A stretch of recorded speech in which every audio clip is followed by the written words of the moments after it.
So here we are, back once again for the Renegade Master. I wonder if you're old enough to get that.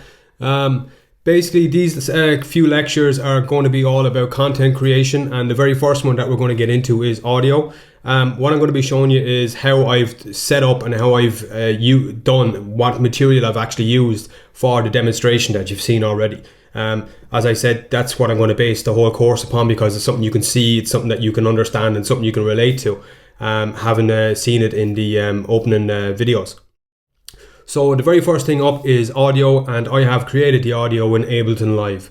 As I said at the beginning again, and as I've said throughout a few lectures, I'm not going to teach you music production. I'm just showing you that this is where it comes from and how it's actually been made. So the audio has been predominantly created in Ableton Live as well, using a variety of audio samples, MIDI tracks, and various plugins and so on and so forth. I'll run through the basics that are there in a second. The layout of the track itself can be seen here in the Ableton set, with sections of the audio color coded to make it that little bit easier. Basically, I've got the blue in the top left, which is the outro, or the intro I should say, of the entire track. The red section in the middle is basically the build up and when the kicks kick in and the drums kick in and so on and so forth. And then the yellow section is the change over of the actual song into a more dance related genre. So basically along the right hand side, what we've got is they're color coded blue for the intro. As I said, we can see down here that they're all audio tracks. These are all WAVs and so on and so forth of things that I will have recorded in, or samples that I will be using that I've sourced through sample packs or online, or some that I've created myself. Hats, drums have all been bounced down to WAVs rather than me sending MIDI. I've created this in MIDI. So rather than me sending the MIDI out to create the drums, I've recorded them down. I prefer to do it that way, and I prefer to have the tracks laid out, hats on their own, snare on their own, kicks on their own, and so on and so forth. You'll even see down here in the dance section that I've got a kick group where I've got two of them layered together, but running through one fader for the ease of mixing. I do this for a couple of reasons. Number one is just how I prefer to do it. I prefer to have WAVs rather than machine churning out the drums.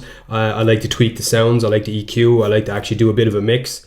What I also like to do as well is I like to have total control over volumes for each section. I know you can do that within a drum machine anyway, but I find that I have more malleability here. I can send a little bit to reverb, I can send individual effects and so on and so forth, in a better outlay and a better control over all the actual parameters of the actual track. Outside of that, you'll still see down on the right hand side there in the orange or red section, there is MIDI. And that MIDI is going through an instrument and so on and so forth, and they are firing off samples and so on and so forth. I find synthesizers and stuff not to be so heavy on the CPU, and that's another reason for why I do what I do, is to keep the load down on the CPU.